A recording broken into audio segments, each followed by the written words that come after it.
Le pèlerin, mêlant des fleurs à des ciguës et des jurons à ses prières, il trimballe par les bruyères le pèlerin vers Montaigu. Il va traînant par les sablons ses vieux souliers où l'on a mis du plomb. Il marche et souffre, et pour que Dieu l'exauce, et pour que Dieu et sa mère soient doux, on a fourré du houx dans ses manches et dans ses choses. Le malade qui vers le ciel l'envoie, tous là-bas au fond des fermes, la nuit dans sa terreur l'enferme. Sous la lune, parmi les bois, les chiens aboient. Le malade se sent perdu si sa prière n'est entendue par la dame de Montaigu.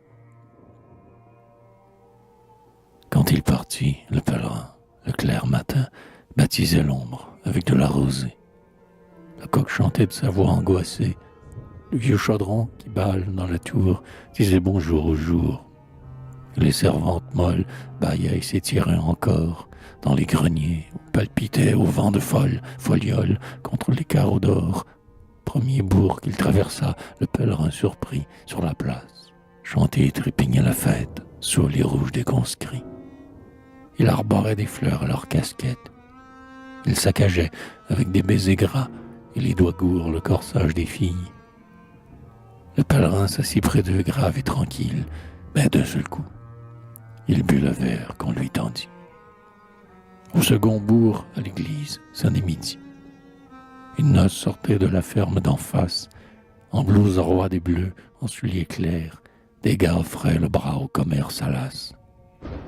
À l'enseigne du lapin vert, de gros buveurs en manches de chemise, en attendant que la table fût mise, riaient et se gorgeaient. Ils criaient aux pèlerins de prier Dieu pour eux, mais de trinquer un brin. D'abord à la santé de Notre-Dame, le pèlerin s'assit et longuement il but au salut de leur âme. Au dernier bourg, quand il parut, la kermesse sautait, chantait, ruait de joie, couple noué à travers le village. Les violons grinçaient sous une ormoie, les vieux dansaient des danses hors d'usage, où posément fumaient des pipes blanches et sans tache comme un dimanche. Lorsque le pèlerin passa, l'un d'eux dit « Bonhomme, tu es chrétien, la bière est bonne et nous sommes de ceux qui vont à chaque automne où toi tu vas. » Le pèlerin remercia, but largement à perdre haleine et repartit en titubant le long des plaines. Le soir semait déjà sa cendre sur les chaumes.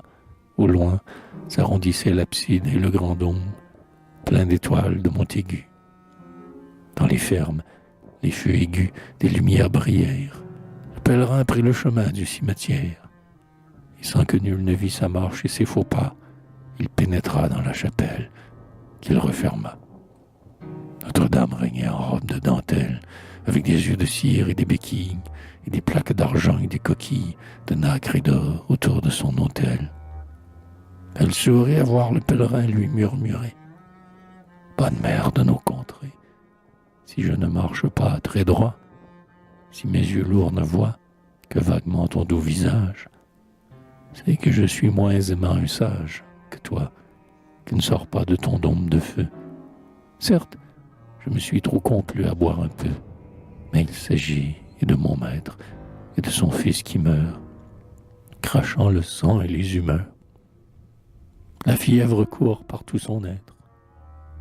Je me souviens de tout, de semaine en semaine. Il a fait 3 neuvaines, le soir avec nous tous, depuis 1 mois. Il est très bas. Et hier, ses bras semblaient de bois, et ses 2 mains semblaient sans veine, sous la lampe, dès qu'il priait. On l'eût dit mort, quand il dormait dans la chambre où l'on mit l'an dernier les avennes.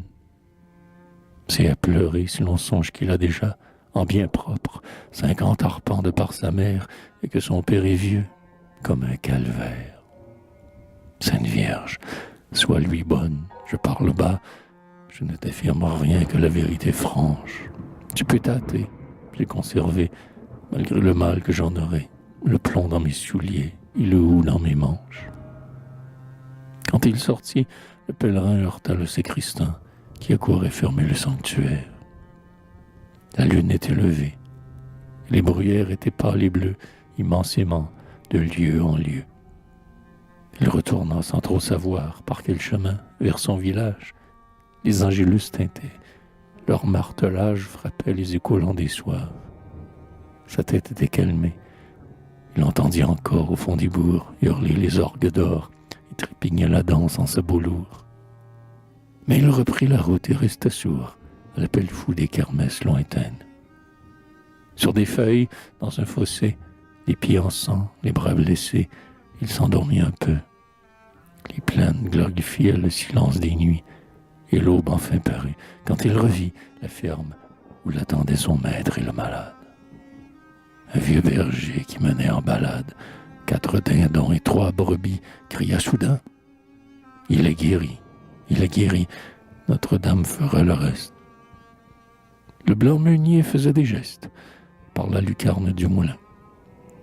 On accourait. Le village était plein de commères causant au pas des portes. Une bande de gamins fit escorte au pèlerin quand il entra. À le voir devant lui, le malade pleura. Le pèlerin lui dit « C'est pas ma faute. Si la dame n'était puissante et haute et pardonnante à tous, j'aurais prié en vain. » On lui servit du lard et des boudins et de la bière en de grands verres. Il dit « Celle qu'on boit dans la bruyère est meilleure. J'en ai bu tant que j'étais saoul. Mais je gardais le plomb, mais je gardais l'eau. Allez, soyez sans peur, je ne trahis personne. Je réussis toujours et je suis homme à m'en aller pour vous guérir. Priez à Rome. » Le malade parla. C'est par 3 fois, à l'aube, au soir et à midi, que j'ai senti la vie rentrer et refluer en moi. Le pèlerin reprit. 3 fois, j'ai bu à même des brocs luisants et clairs comme un baptême. On rit, on ne discuta rien, le gars était guéri. C'était fête, c'était dimanche. Le pèlerin vida ses poches et ses manches. La servante reprit le houx, et le fermier, avec un geste grave, aligna 20 deniers.